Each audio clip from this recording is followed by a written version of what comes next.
在以赛亚书第64章1到9节。我来念，大家来听。第1节：愿你裂天而降，愿山在你面前震动，好像火烧干柴，又像火将水烧开，使你敌人知道你的名，使列国在你面前发战。你曾行我们不能逆料可畏的事，那时你降临，山岭在你面前震动。第4节：从古以来，人未曾听见，未曾耳闻，未曾眼见，在你以外有什么神，为等候他的人行事。你迎接那欢喜行义、纪念你道的人，你曾发怒，我们仍犯罪。这景况已久，我们还能得救吗？我们都像不洁净的人，所有的义都像污秽的衣服，我们都像叶子渐渐枯干，我们的罪孽好像风把我们吹去，并且无人求告你的名，无人奋力抓住你。原来你掩面不顾我们，使我们因罪孽消化。耶和华啊，现在你仍是我们的父，我们是你，你是窑匠，我们都是你手的工作。耶和华，求你不要大发震怒，也不要永远纪念罪孽。求你垂顾我们，我们都是你的百姓。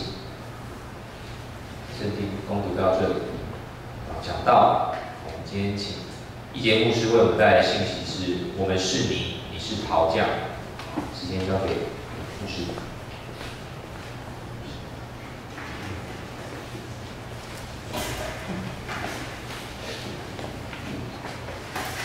弟兄姐妹，大家平安。平安。我们同心来祷告。天父上帝，我们满心感谢赞美你。经过一整年的劳碌，我们有些疲惫，我们也有些难过，也有些欢喜。愿你的灵与我们同在，透过你的话语继续兼顾我们在场的弟兄姐妹。心灵安慰的，求主心灵来安慰他们；身体病痛的，主你来医治他们。愿你的话语继续兼顾我们，让我们同心齐力奔跑前面的道路。祷告祈求奉靠耶稣基督的名，阿门。大家平安。平安。来到教会应该有不一样哈，我们整个装饰我们一样是走文青极简风，有没有感受到？我们今天那个海报其实已经出来了出来了。那到时候会有电子档，大家会透过电子档来邀请你的同学、亲朋好友来参加我们接下来许多的活动。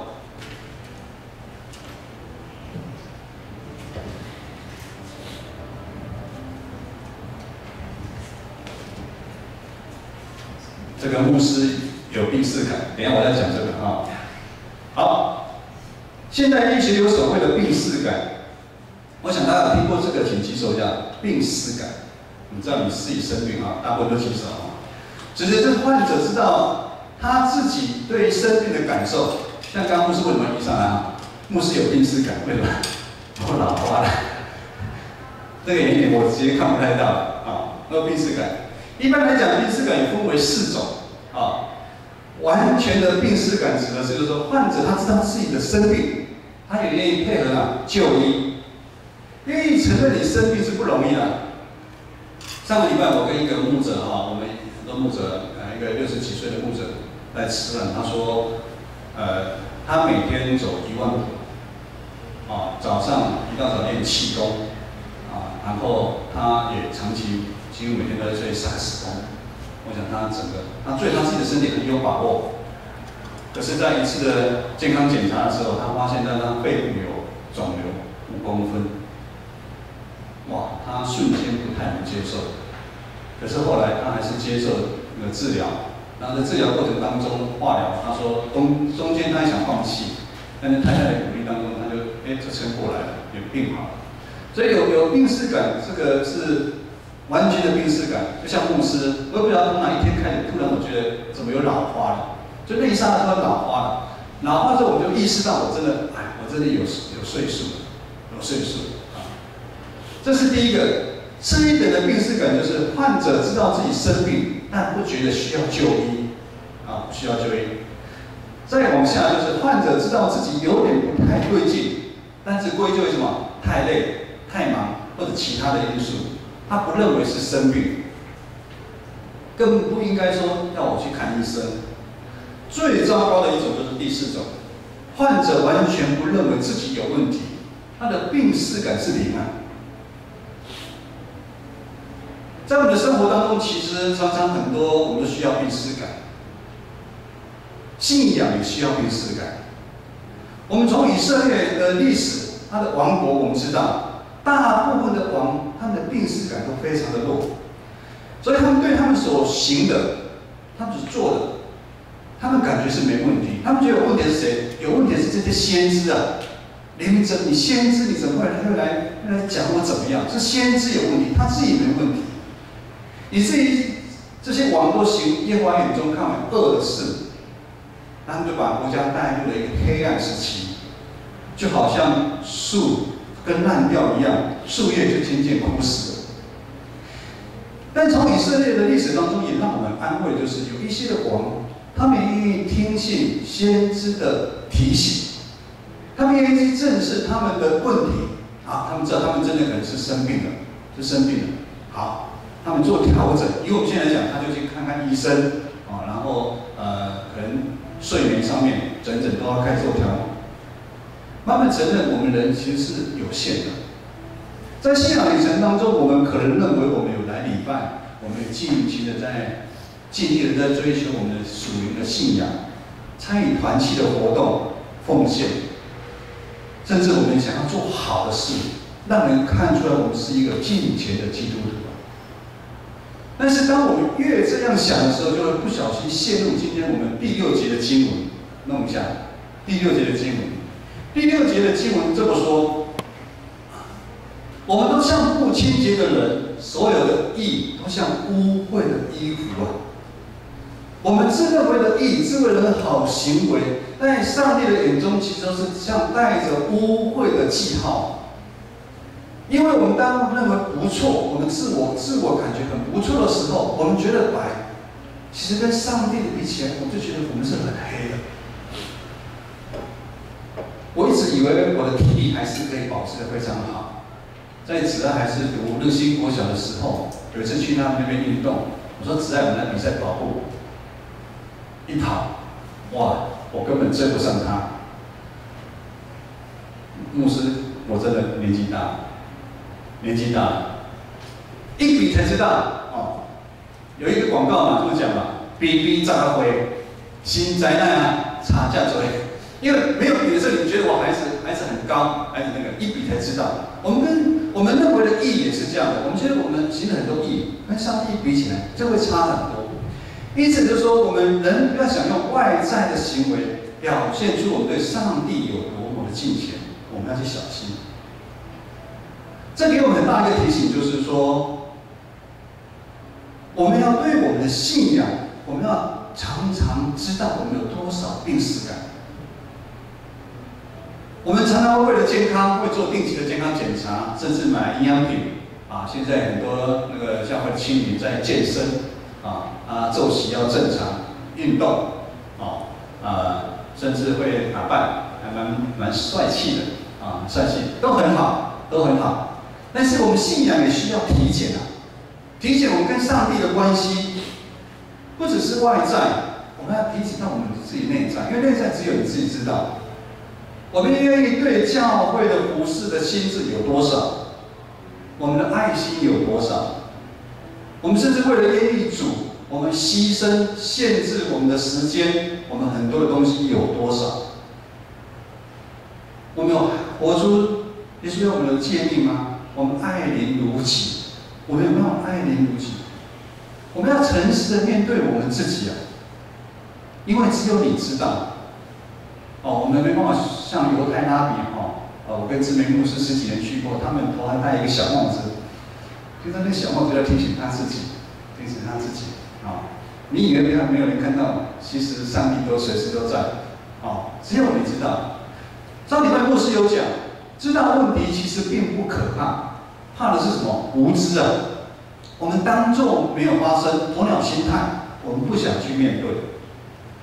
基督徒都确信，在未来上帝一定有审判。牧师也相信，上帝会审判这个世界的恶，但审判是从上帝的家开始，他一样一定会先严厉的来审判教会里面的恶。甚至牧师觉得这个审判是一个进行式，现在已经临到了。所以我们常偷偷摸摸做一些不合上帝心意的事情，不要以为没有人知道。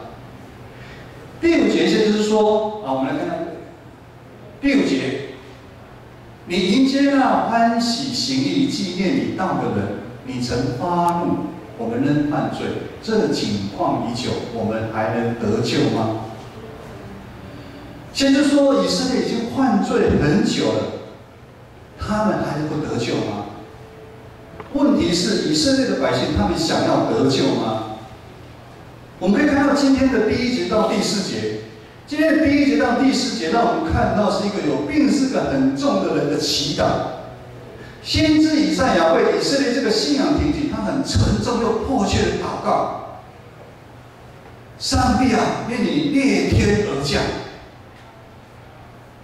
台语怎么说？上帝啊，愿你离开天顶降临，愿你裂天而降。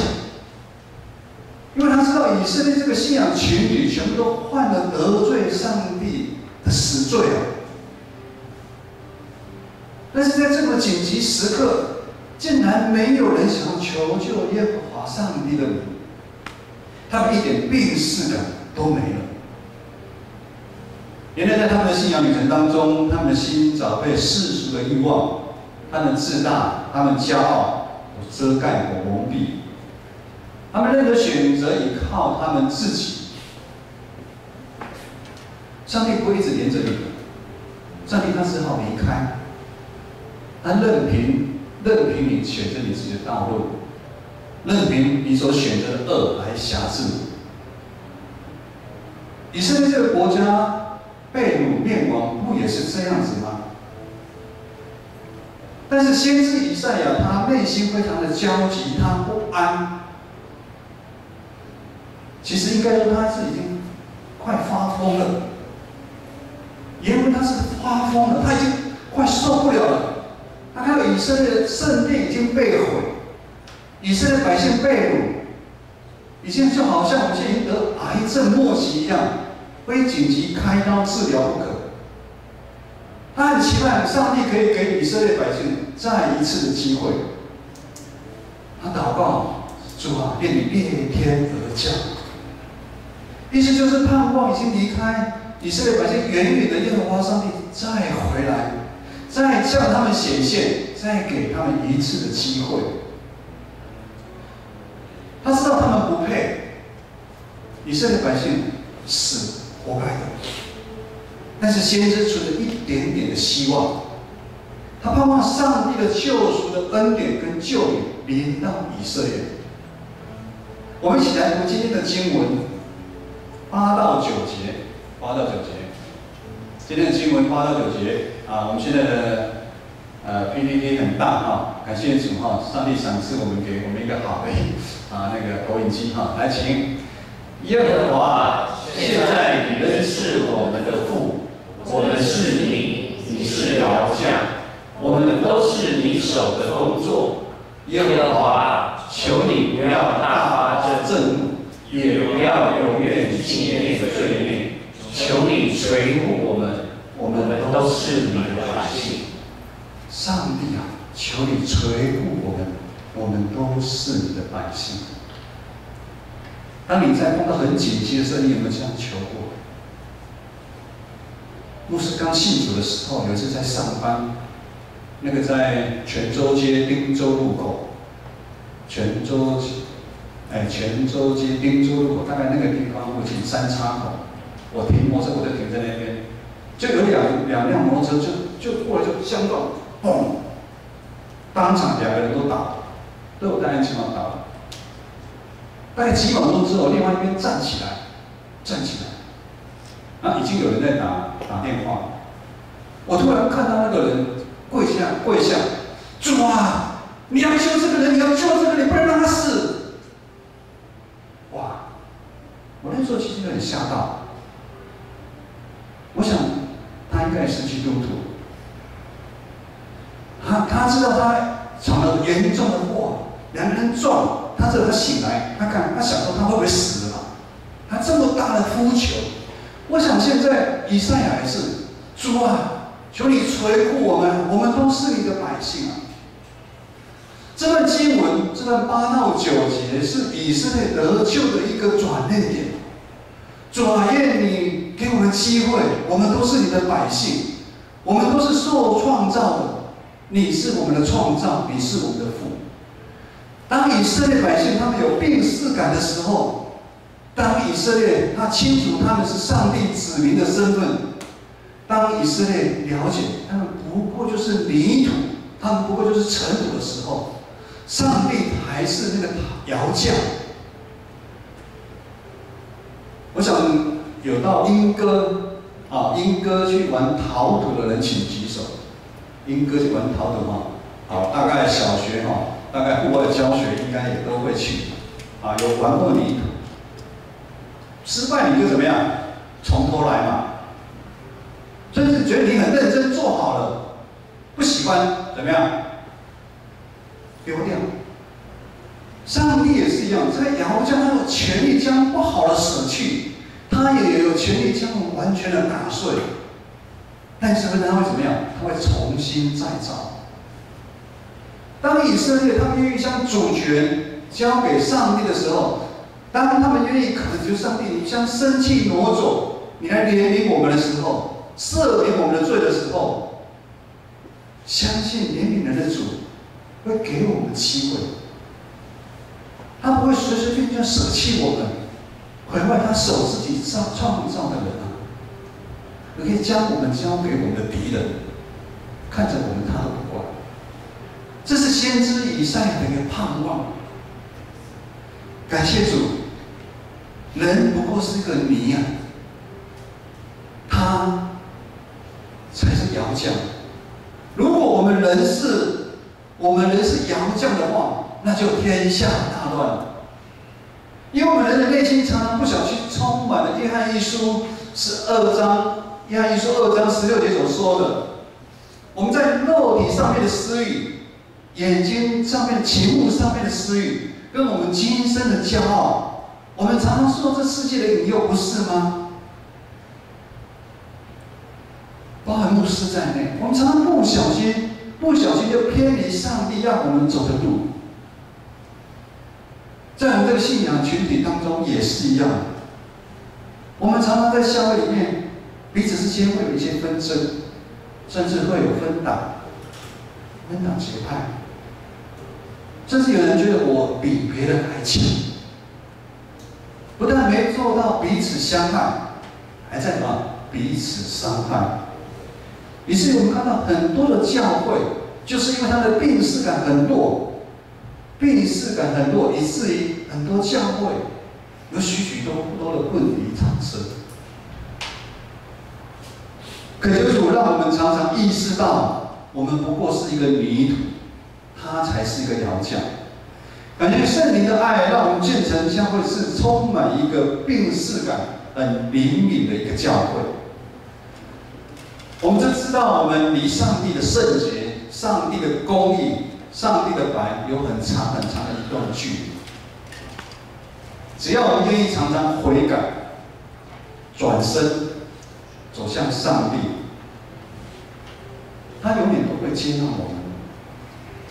就像父母亲会接纳调皮捣蛋、愿意从头走回来的孩子是一样的道理。弟兄姐妹，主是葡萄树，我们是树枝。当我们枝子连接在葡萄树的时候，才会怎么样？就会不断结出果子啊！那我们一同努力好不好？那我们一同努力，将我们紧紧连接在葡萄树上面。另外一段经文就说，当我们枝子不连在葡萄树的上面，怎么样，就会被砍掉，当火烧掉。在牧会的过程当中，牧师最大的难题及无力感，就是当看到羊群有许多的困难的时候，牧师没办法帮上一点忙。尤其我们都知道，我们教会70岁以上有50-60个人。当看到我们的长辈年纪渐渐长，难免很多有的身体不舒服的状况，老化、失智、行动不方便，常常会听到哪一个长辈在家里跌倒了。今天听到一个长辈，只要出门头又在痛，又没办法出门，血压忽上忽下。有时打电话去问他，为什么这个礼拜没来？因为我亏呢，没有元气。这么多的状况，其实让我们同为肢体的，我们会很多的不舍。上个礼拜三，我们有一个长辈叫陈立水，我不晓得几个弟兄姐妹认识，可能很多人不认识。牧师来的这3年多，他前面第1年偶尔有来，所以后面这2年因为身体的因素，他没有来。牧师打电话跟他请安，就说：“绿水兄，我是牧师，祝你生日快乐。”他说：“牧师，我快乐不起来。”我听到吓一跳，我快乐不起来。我头非常的晕，我心脏没什么力，我吃不下，我睡不着，我3更半夜常常跑起来。上一次重阳节，牧师送重阳礼进去的时候，他说：“牧师，你怎么知道我在想你？你就跑来了。”他也才刚急诊回来。他说他前一天晚上尿的时候，尿出来都是血尿。他的身体很多地方很多的问题。牧师，我3不5时都要去医院急诊。我也很想来教会做礼拜，但是我的身体真的是没办法。那电话这一头的牧师，我不晓得怎么办，非常的心沉。之前有一次，牧师也走在那个中山地下捷运站成品那附近在运动的时候，就接到一个长辈来电话，牧师，你能不能现在帮我祷告？我说好啊，你等一下，因为人很多，我就在旁边一个角落，我就请说，牧师，你能不能帮我祷告，让我现在赶快去见耶稣？我愣了他几秒，我也不晓得那时候我的眼泪有没有流出来，因为他摔倒，开刀之后还是非常的痛，他觉得他痛，不如去死算了。因为会有家庭是遇到不是有钱可以解决的问题的弟兄姐妹，有很多年轻人的人际关系、升学的问题，甚至我们教会里面也有亲人之间的误会，造成长期的伤害，现在还在。有夫妻之间很多的想法都不一样。说实在我和知名牧师其实内心真的是很难过。我们除了祷告、关心、陪伴，其他我们完全帮不上忙。但是牧者又要看顾羊群，又要保护羊群。你看到教会许多的羊群在生活上面承受了不同面向的一个压力，你说牧师会不会无力感？会不会心疼？约翰福音16章33节，耶稣这么说：“我将这些告诉你们，是要叫你们在我里面有平安。在世上你们有苦难，但你们可以放心，我已战胜了这世界。这世上有苦难，在耶稣里面有平安。”感谢主，今天的经文给我们很大的盼望。我们不过是泥土。牧师再说一次，你们应该很庆幸，我们只是泥土，我们不是窑匠，上帝才是窑匠，我们只是一个受创者。我们没办法质问上帝，就好像你在英哥在弄个黏土的时候，你那个黏土有没有问你，你为什么把我捏成这样子？你为什么弄不好就把我丢掉？他会质问你吗？也没有。甚至我在家里面的蚂蚁，你把它捏死，你有问蚂蚁吗？蚂蚁，你问你为什么要捏死我？有没有？意思是一样。我们有没有常常在心里面在问上帝啊，你为什么让我遭遇这么大的苦难？为什么？我那么尽钱来到教会参与服事，当我在年老的时候还让我中风，为什么？弟兄姐妹，我们都是上帝手所创造的，他知道我们每一个人可以承受的分量在哪里，他也对我们每一个人都有美好的一个计划。我们虽然会遇到苦难，一定会的，但是在主耶稣里面，我们有平安。因着复活的耶稣基督已经战胜死亡的权势，圣灵保惠师常常在我们这个信仰群体里面，让我们在群体里面学习彼此相爱，让我们彼此关心、彼此带导、彼此成长。弟兄姐妹，我们真的要耐心等候上帝的时间。当上帝的时间常常在你想到的时候，他就来。我们要有信心，我们要确信，上帝绝对不会放弃我们每一个人，不管。在跟那个长辈丽水兄谈话的过程当中，牧师最后有心理准备，他会说什么？其实我已经慢慢知道，我们长辈只要久没来我打训，他会说什么。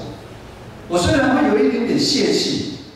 最后牧师说：“啊，牧师带你做个祷告，就好像牧师常常为很多有困难所做的祷告是一样，求神坚固他的心，让他充满了盼望。”就在牧师要挂上电话的时候，他突然有精神起来了，我吓一跳。他说：“牧师，那个毅力姐现在身体怎么样？”那毅力有来哦，我吓一跳。那个毅力姐身体怎么样？就讲了很多了。她之前在开那个饮料那个什么店的时候，她还有去。牧师，我跟你说教会我们就是弟兄姐妹，我们就是要彼此相爱，彼此互相关心。感谢主，上帝他亲自兼顾他自己的羊群呢。我们看到我们这个长辈，他自己这么遭受这么大的苦难，他还在关心毅力姐。我一的阿嬤也跟我说他知道毅力那么年轻，然后这么病痛，他还是迫切上帝要医治他。弟兄姐妹，他知道很多弟兄姐妹在为我们带祷。弟兄姐妹，当我们愿意回应上帝对我们的呼召，不管是在职场上面，在我们的家庭，在教会，甚至身边很多的学生。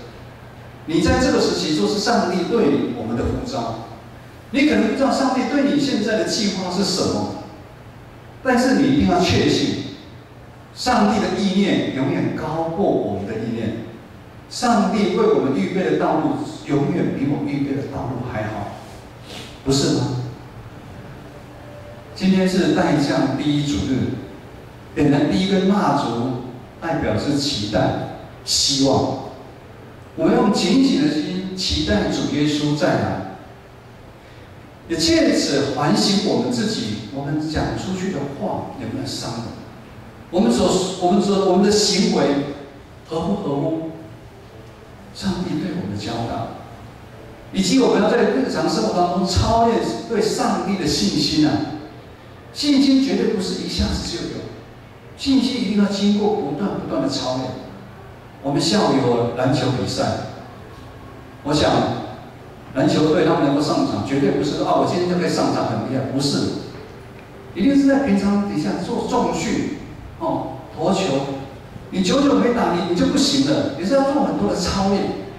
就像牧师讲，之前讲过了，阿兵哥要上战场，也是要平常要有训练的。我们看到敬拜团他们在这边。这每个礼拜都在训练。现在我们二团每个礼拜都在培训，要不断的培训，才能上战场。信心也是一样，我们要在平常我们要操练我们对上帝的信心，操练对上帝的信心，让我们成为圣洁的一个器皿，让我们成为圣洁的器皿。在上个礼拜感恩节，我们每一个人都有写出感恩的卡片。等一下，每个弟兄姐妹在会后啊，先用餐，用完餐，大家去看那个圣诞树上面，或者是我楼梯底下下面，牧师看了非常非常的感动。感谢赞美主，你亲自监督你的羊群啊！看了很多弟兄姐妹写的卡片，才知道说，上帝的剧本啊，永远都超乎我们的想象。很多神迹奇事、美好的见证，一个一个发生啊。今年我们的乐团有3位姐妹做了很好的一个见证，在他们生命最苦难的当下，他们依靠上帝。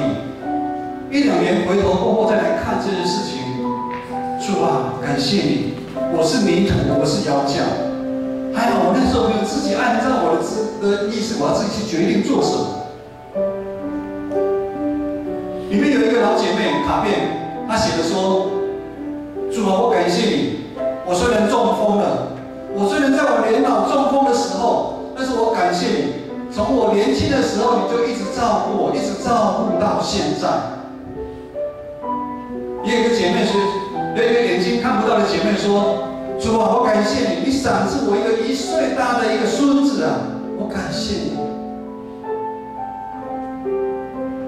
有的人觉得这很正常的，孩子长大很正常，是吗？弟兄姐妹，回顾我们这1年当中，我们经历了很多的死荫的幽谷，但在主的固守、保守看顾当中，我们来到了青草地。在待这样节期的来临，我们要常常做这样的一个警醒的恳求。让我们眼睛闭起来，让我们要常常做这样的恳求，恳求说：主耶稣，我们愿你来。主啊，我是泥土，你是陶匠，愿照你的意思，你来形塑我，你来形塑我。这个过程当中可能会有很多的痛苦，主啊，但是我愿意你来形塑我，成为你美好的计划，让我成为圣洁的一个器皿。让我一起来唱这首回应诗。我们起立。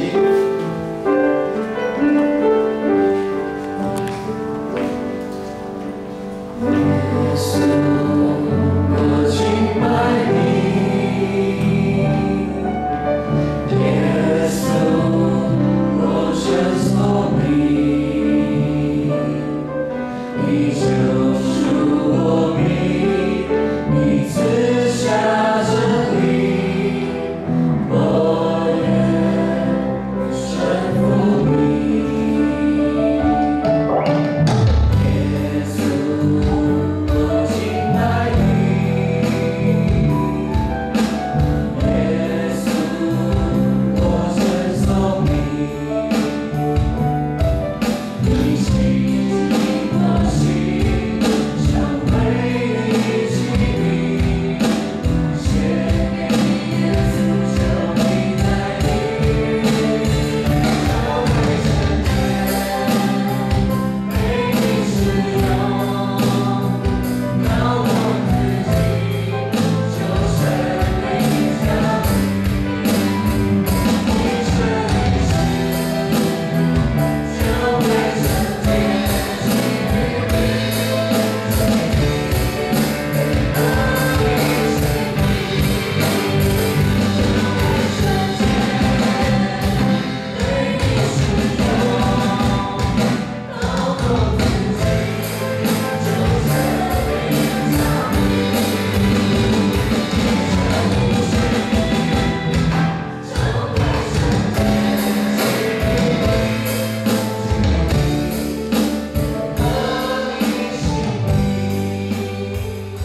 求主帮助我们，